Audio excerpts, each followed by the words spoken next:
Hello，大家好，黃母娘娘家都好耐冇見喎，今次有個新嘅真人真事個案，阿晴可以講下啦。我記得咧呢件事就係2年前開始問你嘅，咁就係、呢件事就係發生喺我媽媽身上啦。咁就喺4年前一個朝頭早清晨6點嘅呢段時間發生啦。咁佢就突然之間唔係佢嗰把聲咧係變嘅，咁係咁大叫啦，就叫醒咗我啦，就我即刻出去睇發生咩事，就發現佢全身紅晒，跟住就開始暈啦，咁都見到佢全身紅晒，起咗一點點，咁啊即刻 call 把車啦，咁佢咁等嘅途中咧，阿媽就不斷係咁怪，好奇怪咁樣叫啦，又話呼吸唔到啊聲咁樣，唞唔到氣，係咯，應該係唞唔到氣嘅，但係佢嗰把聲係好大聲嗰個，即係唔係平時大家嗌嘅聲音嚟嘅。咁跟住咧就到醫護人員嚟咗啦，咁就見到佢打咗支針啊，咁樣成，咁就入咗去醫院嗰度去檢查啦。咁你嗰陣時會見到佢個嘴越嚟越紫紅色咁樣，咁個人都腫晒，同埋個人都冰冷嘅。咁其實你嗰刻係好驚啦。咁我哋都冇乜特別，因為平時我哋有揾開，每年我哋都會撩清新啊成噶嘛，即係撩順翻自己個運好啲咁樣。咁我哋都相信唔會係靈體即係我 check 過啦，我係啦，唔覺得係靈體外來嘅靈體出現啦咁樣。咁就全部就覺得係即係我阿媽身體有問題，係啦。咁醫生咧最後 check 咗好多日啦，不斷係咁抽血啦，抽唔到任何原因，咁都話冇問題嘅。咁出現咗即係1-2個月後，咁發現我阿媽又正常喎，正常返工、放工、食飯，乜事都冇，又冇突然之間紅腫啊痕咁樣，咁大家都唔會理啦。咁可能一次半次醫院揾唔到原因，咁可能覺得純粹係即係會唔會係情緒啊，各樣那樣嗰啲啊。嗰陣時都唔係諗情緒啊，係諗即係突然之間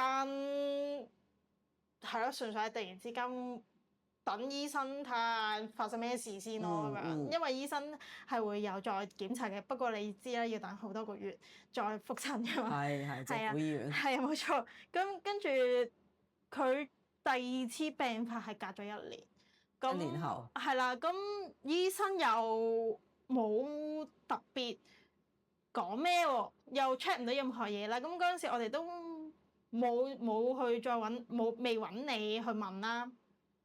今日第3次2年前，真係忍唔住啦，真係要問婉姐你究竟我阿媽發生咩事咧？點解會突然之間，即係你會發現越嚟越嚴重啊！即係佢可能第一次係打第一支針，一支針嘅啫，但係其實嗰陣時我哋冇問係咩針嚟嘅。係。咁第2次可能一次佢俾我哋一支係留喺屋企，一支咧佢俾咗2支針俾我哋，放咗喺屋企先嘅。咁佢出現咗問題，咁我哋咪幫佢打咯。打完之後發現白車嗰個已經又幫佢打咗支針喎。咁你會覺得好奇怪，咁但係又暫時揾唔到咩原因。咁我哋又只有等咯，各自咯，等醫院 check 清楚咩事咯咁樣。咁出去睇醫生又睇唔到啲乜嘢。咁之後咧就等到去2年前忍唔住揾你，因為見好似呢件事不斷出現啊，即係無三不成幾，即係正常我以為1-2次就完嘅啦，點知你第3次喎，咁係咪直到永遠咧？會唔會有一次失救一日？如果有機會我哋唔喺屋企嘅話，佢就失救走㗎咯喎咁樣。咁就問咗，咁你就同我講食物中毒啦。咁醫院就會幫佢 check 究竟佢對乜嘢敏感。咁我哋 check 即係佢同我哋食嘅嘢係一模一樣，又之前又唔見佢有問嘅，即係我都有諗過會唔會係佢同人啲飲食，即係食好多海鮮導致咧咁樣。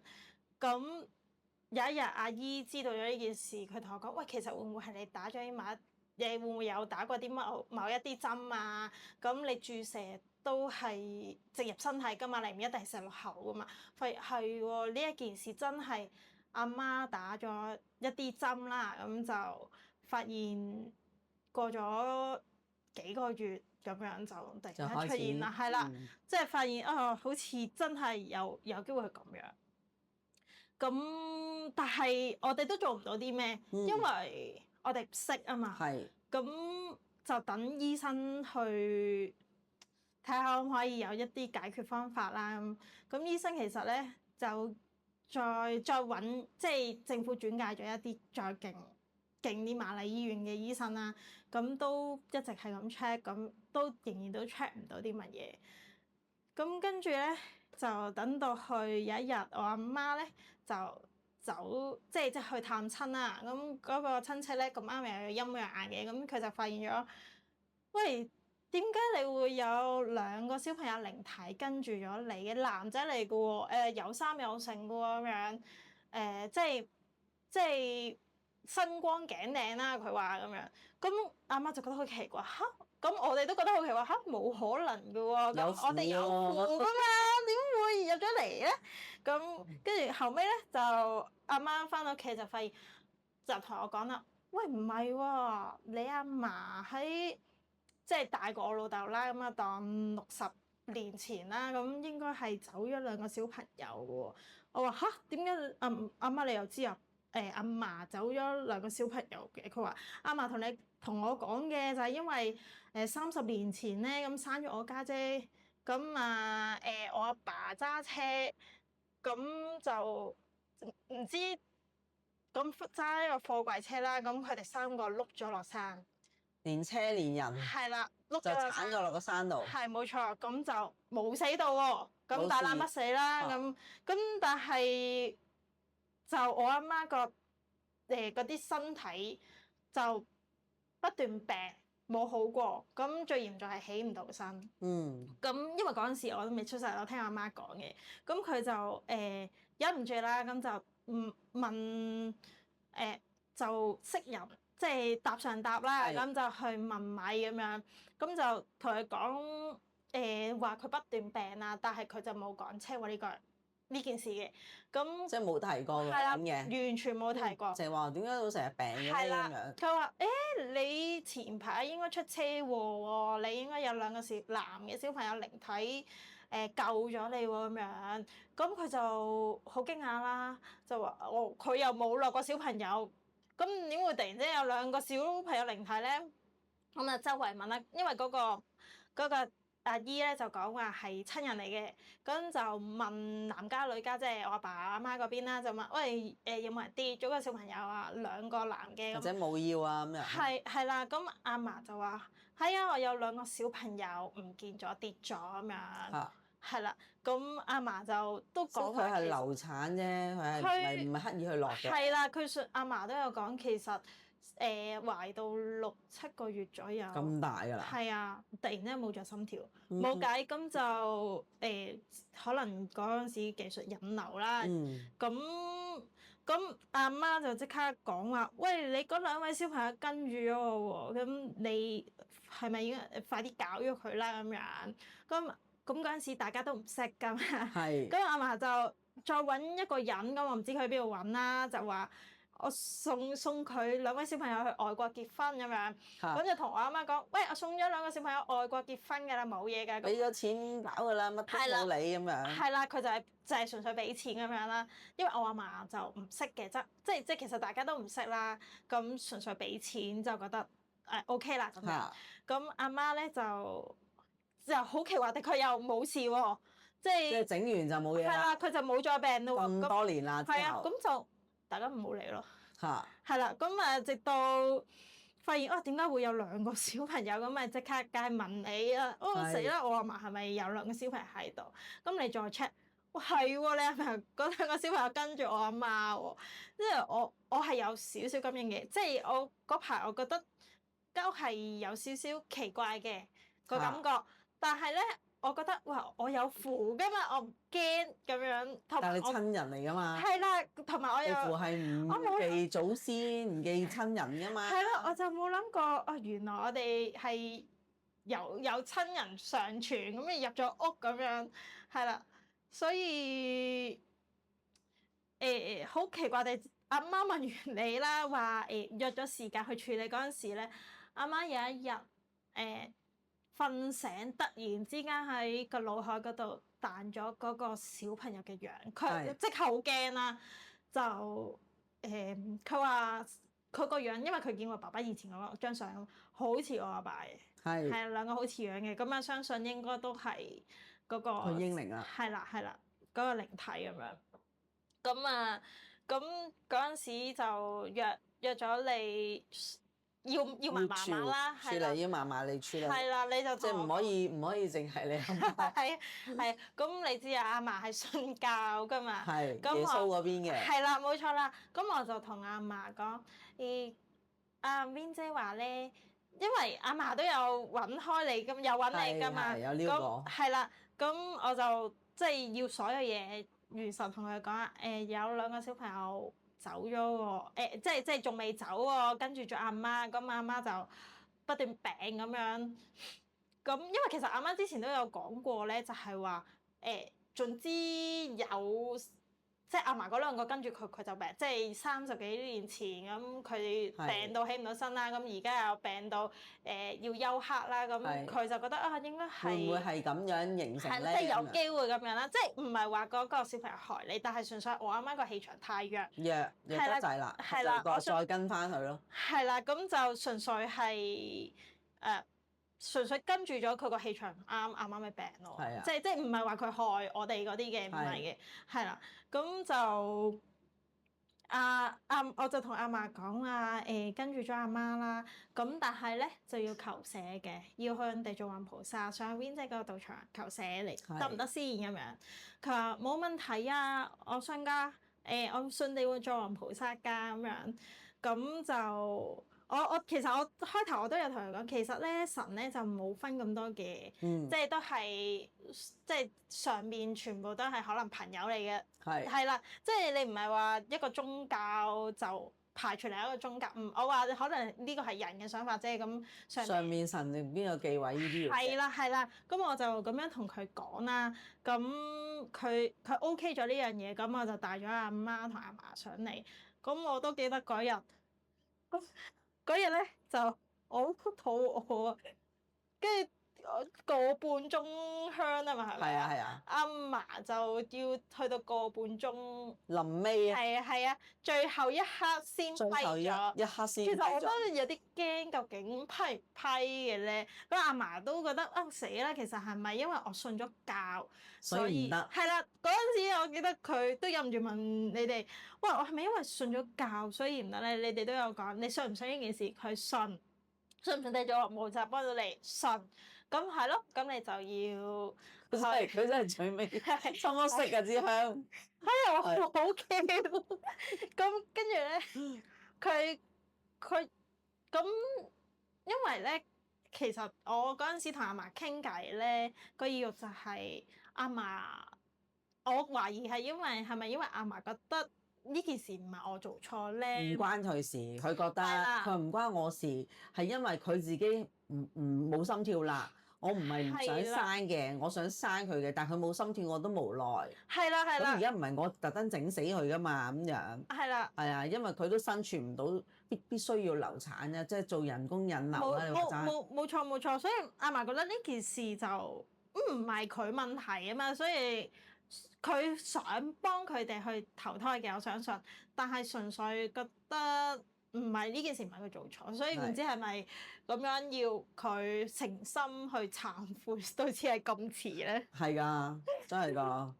係咁啊，好幸運地啦，咁最後一刻終於集咗。真係 last 嗰一幾乎真係識啦，嗰一下就中咗啦，就俾佢5個聖杯啦，求到。係啊，冇錯。咁啊，我相信大家都鬆一口氣，我阿媽都鬆一口氣，因為跟住啊嘛咁樣。咁求完之後，咁阿媽撩完之後就覺得佢都覺得即刻鬆咗，佢連個膊頭都覺得鬆咗咁樣。佢兩個喎，唔係一個小朋友喎，佢係兩個喎。咁當日即刻就即係幫嗰兩位嬰靈投個胎先啦。係冇錯。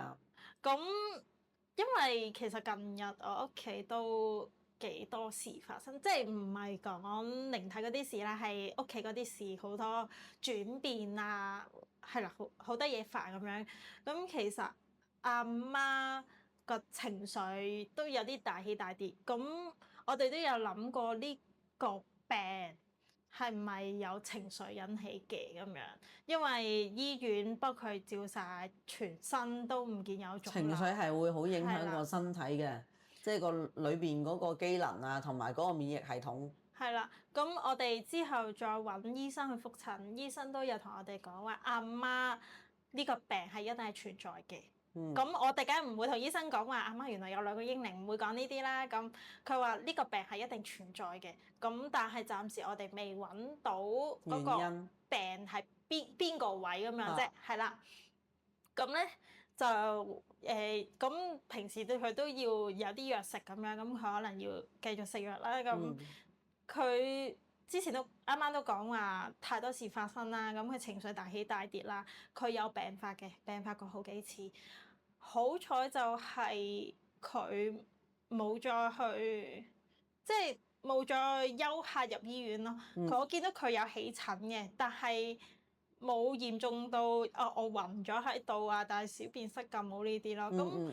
咁可能係即係我有諗過會唔會係嗰個個病已經存在㗎啦，但係嗰兩位靈體有機會係導致佢更加嚴重咯。而家冇嗰兩位靈體就可能投咗胎，而家就冇咁嚴重。嗱，而家冇花勾到嗰樣嘢，我就反而覺得係你媽咪之前情緒影響咗個身體個機能，即係你有啲人會突然間情緒好大起大落嘅時候咧，佢會甩晒啲頭髮，亦都有。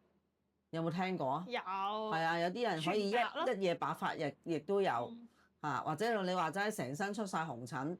即係乜嘢 case 都見過㗎，呢啲嘢就係因為情緒會引發你裏邊嗰個荷爾蒙啊嘛，荷爾蒙同埋你本身嗰個身體會有個激素啊嘛，即係你一痛苦，你嗰啲裏邊嗰啲能量負能量出晒嚟，嗰啲負能量激素啊，令到身體會逼勾㗎嘛，咁所以咧亦都係你個人嗰個氣場低咗，嗰啲嬰靈先會翻轉頭。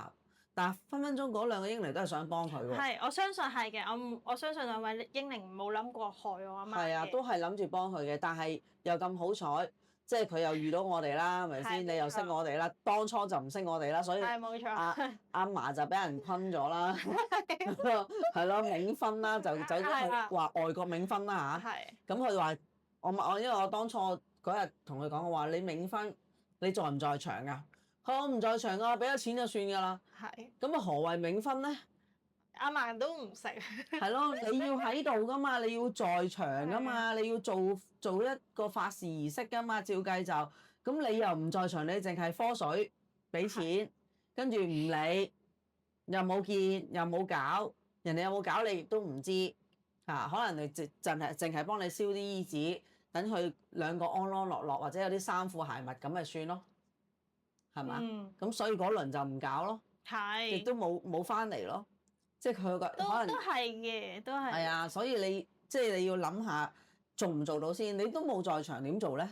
真係，不過始終咧30幾年前，即係始終我阿嫲本身就唔係太過，即係所有嘢都唔係太過識嗰陣時，咁佢都係聽人講信，即係咯。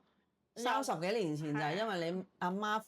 又係問到嗰兩個嬰靈啊嘛，但係個嬰靈係50幾年前啊嘛，大過你阿爸啊嘛，大過阿爸，係啊，係咪啊？係啊，即係你諗下幾多年前咁你嫲嫲嗰陣時亦都唔識咁多嘢啦，亦都唔知，都唔識，係咯，係咁所以而家最緊要係解決咗件事，即係嗰兩個嬰靈搞掂晒啦。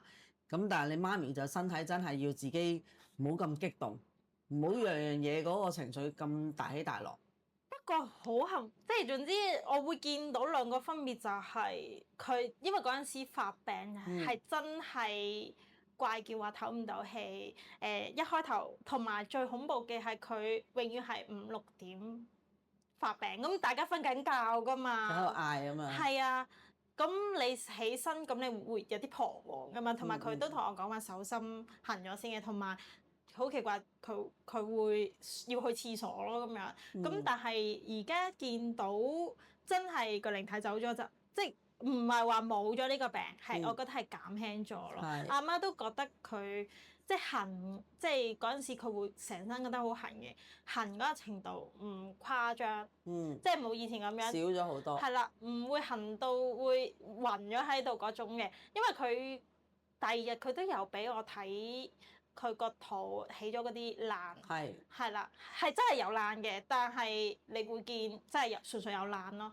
而唔係有其他併發症出現咯，係啦，咁所以而家我哋就安心啲咯，因為始終我哋後尾問翻醫生，原來嗰啲係弱強心針咯，其實真係好驚。哦。係啊，因為你諗下，即係你會諗到點解會打強心針係真係你個人冇同埋。因為你敏感咧，敏感係會窒息㗎。係。係啊，因為佢嗰個呼吸道咧會脹起膨脹咗，你唞唔到氣嘅。佢都有講透唔到。係啊，所以強心針係令到佢一來佢崩翻啦，佢喐翻啦；二來咧佢鬆翻晒啲氣管啊。同埋咧，你嗰陣時佢病發咧，你摸佢個身係開始越嚟越冰啦，係冰嗰隻咧，你就好驚真係。成個人個循環系統停咗咯。係啊，真係所以真係多謝 Win 姐你，真係因為即係如果唔係揾咗你咧。我唔知仲有幾多次發生，阿媽又唔知可以捱到幾耐。係啊，其實真係呢一個大家都好驚。呢個放鬆啲，唔好喊。係，真係忍唔住，因為其實都四年幾㗎啦。係啊，同埋情緒係最主要咯。同埋最重要係唔止一次，起碼4-5次㗎啦已經。所以真係好驚呢樣嘢。同埋，因為我第一次咧，得我自己屋企咧，會更加彷徨。即係好彩之後嗰幾次有有經驗啦。你都可以話有經驗嘅，同埋好彩之後嗰幾次屋企人咁啱喺屋企，唔係得我一個咯。得我一個其實真係好驚，唔知可以點樣做。咁啊，醫生就擺定啲強心針擺喺屋企。係啊，擺咗成2-3次。哦。通常就係啲人好容易敏感啊，或者食錯嘢敏感咧，即刻要打一支針嘅。嗰支針咧令到嗰啲降敏啊，降翻個敏。但係如果你個醫生話俾你強心針咧，就好嚴重嘅。係啊。係啊，即係佢突發性敏感得好嚴重。係啊，因為佢係去到，因為醫護人員同埋醫院嗰邊見到佢係休克同埋全身冰冷，之後你見到佢個嘴係由紅色變成紫色脹起咗，唞唔到氣咯，缺氧咯，成個身體缺氧咯。係啊，所以就係咯，好彩，我都覺得調教咗係唔係話即刻會變白㗎嘛？係，但佢要慢慢佢自己要情緒要控制翻咯。係啊，即係唔好諗咁多負面嘢咯，亦都唔需要再諗之前唔開心嘅嘢。我哋都有 keep 住去睇，即係如果情緒嘅話，咁當然會 keep 住去睇，即係會唔會有一啲可以令到佢放鬆情緒嘅醫生啦。咁又會揾即係瑪麗醫院嗰邊都話佢身體狀況係有個病，但係嗰個病咧有機會。唔係情緒直接影響，但係通常佢見其他 case 咧都係其他情緒有掛鈎嘅。係啦，咁所以我哋會隨住呢兩個方向去再。但係而家一路 check 緊個醫生都未揾到個原因。未揾到。係咯。因為我哋去照埋全身圖出去俾錢去照咧，醫生話好健康。好健康添啊！係啊，真係吹脹到。你個心臟好健康咁樣。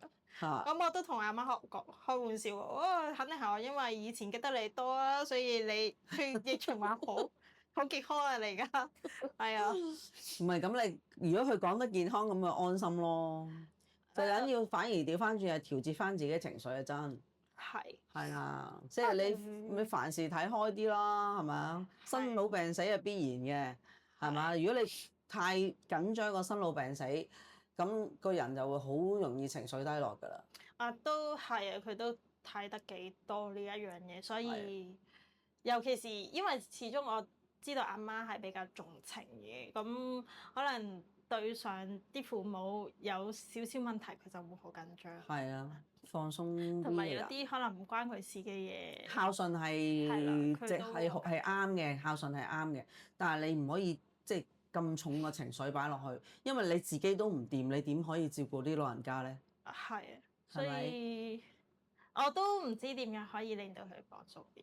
佢係中意去旅行嘅，但係我覺得唔係一個長遠之計。咪同下啲老人家去下旅行食下嘢咯，開心下咯，即係把握啲時光咯，係係咪啊？佢都諗住等佢退休嗰陣時風流快活，我希望佢之後會好啲咯。好，咁今次多謝你啦，麻煩邊姐啫，多謝你啊，係多謝你，唔係多謝咁多位觀眾，拜拜。拜拜。